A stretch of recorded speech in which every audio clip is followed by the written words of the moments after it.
Starship Troopers Infantry of Space is a 1997 film-freely inspired novel of the same name Robert Heinlein. In the 25 years since its distribution has assumed to the cult status of the sci-fi action genre. Fight action, over-the-top characters in the dialogues, endless ammunition and hordes of unlikely giant insects in a symbiosis with the excellent CGI, and a not too valid criticism of hyper-militarized societies like the US one. The interest it aroused in the announcement of the new transportation of this franchise would have been difficult to predict until a few years ago. Yet here we are ready to virtually land in the deserts of Kwalasha, take a rifle and track down every last insect in the RTEs by the Syrian games and developed by the aristocrats. We therefore propose below a review of the Starship Troopers Tyrian Command, a title that is undoubtedly able to honor the reference of cinematographic book. Terran Command is not the first foray into the strategic IP genre based on the late 90s film. Players with a few more years on their shoulders could perhaps remember a certain Terran ascendancy from the beginning of the millennium. Even with evidential technology compromises and a basically repetitive formula, the title was present in the right atmosphere along with some interesting gameplay elements. Slytherin game has some similarities with its predecessor, especially in its being a somewhat atypical RTS with an almost action patina. Our main task will be to command the troops of the mobile infantry in the desert lands of the mining planet, helping the civilian population to regain control. During the main campaign, consisting of more than satisfactory number of the missions that will keep us busy for the last 20 hours, we will have to face different scenarios. It will not be necessary to worry about building elaborate fortress with the specialized buildings, but we have to recover and expand small bases radius that will serve us support center for the man on the field. In this aspect, the gameplay does not present a very wide range of activities to be completed. We will mostly have to deal with the cleaning the map of insect nests and resetting the country's charges. At least of different alternative scenarios comes to rescue of the substantial repetitions of the objectives to be completed. The whole progression is however united by a single common trait of overwhelming numerical inferiority. The balance of the power fully reflects the cinematics atmosphere, and seeing swarms of insectoids heading towards our position is horrifying spectacular. Even at the lowest difficulties we have to remain constantly on guard, very carefully on the safeguard ourselves from the possible ascents of the threats hidden from our view around the corner of a canyon of the small hills. Soldiers are in effect slaughterhouse fodder for the waves of warrior insects, which at short distance will not take long to dismember our men in front of their comrades. In a way, the development team has an easy time programming enemy patterns whose goal is to simply dive headlong into the mounts of our rifles. No encryptment maneuvers is toll given by the spawn position in the various nests located on the maps, but only a huge amount of the beast to pile up feed off crossfire. After all, it's especially what we from insects controlled by a single telepathy brain. Not to mention that it's sciencely very satisfying to watch waves of monsters crash against the wall of the shorts.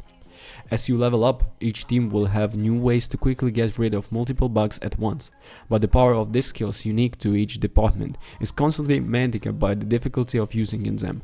In fact, the game does not provide for the possibility or tactically pausing the game, and the tight action requires the continuous management of the position to each troop of the field so as to avoid that the number of horses is fatal. If this enough, positioning yourself is optimal way to stop the enemy advance not is only useful but also necessary to survive. While not friendly fire is present if one unit is the line of the fire or another, that until we will not fire at full capacity. Unfortunately, we must highlight how the management of some spaces of the maps is not the best, especially in similar sections like the tunnels or the bridges of troops if moved in the groups will tend to overlap. One of the more occasions we have found ourselves arguing with the mouse, having to remedy the automatic position and moving one unit at a time correct direction. Managing total war formations would certainly have saved us some headaches. In the term of the playful softness, at least 360-degree automatic fire of man proved to be able to reduction in the tactical complexity. and avoid the experience from becoming unnecessarily frustrating. In any case, it's better not to go to attach the subordinates, since with each mission our progress will reset and we will suffer constant losses. To repel the threat, we have an almost unlimited amount of recruits in the rear. The real challenge as well as priority is therefore to coordinate the request for the reinforcements by balancing the men on the front fire rather than safeguarding their safety. Backing off is never a viable position and option, since the handful of the soldiers cannot fire as they run, seem then chased by hoarding expects prelude to total defeat. To avoid, we will have the opportunity to resort to aforementioned reinforcements, which however can only be called near the bases under control unless radio operations are available. To counteract the tension of the gameplay, there will be dialogues and cinematic design to soften situation. Each mission is introduced by a service of the People and the FedNet News Bulletin, the official channel of the Terrestrial Federation, which will inform us about the latest developments of the military campaign making force scenario will face.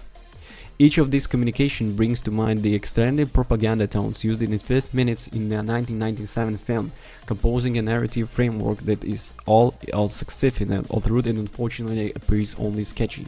Even off-screen dialogues between the comrades allow Tree and Command to remain is never clawing limbo between the military brutality and cheeky satire.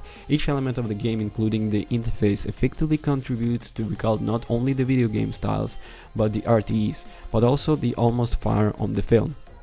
So any fan of the film, as long as obviously also the tower of the RTEs, we will see expectation fulfilled. Starship Troopers, the Grand Command, arrives in a digital vibration without disappointing us, proposing a strategic adventure that brings to life and rather faithfully transpose, in terms of the atmosphere and the game mechanics, what we seen in the film product in the 1990s. Troop management, the real focal point of this that deliberately excludes resources of technological trees from the equation, requires constant attention from the player without exceeding in the frustrating micro-tactical management. The final result is the title that is certainly not without some uncertainties, and that does not present who knows what deep or playful variety, but which has managed to prove itself quite well throughout its duration. In the Starship Trooper, the only real way to survive is to unload our rifle against the hordes of horrifying insects that pile up from front of lines. So come on, lions, do you want to become horses? Peace.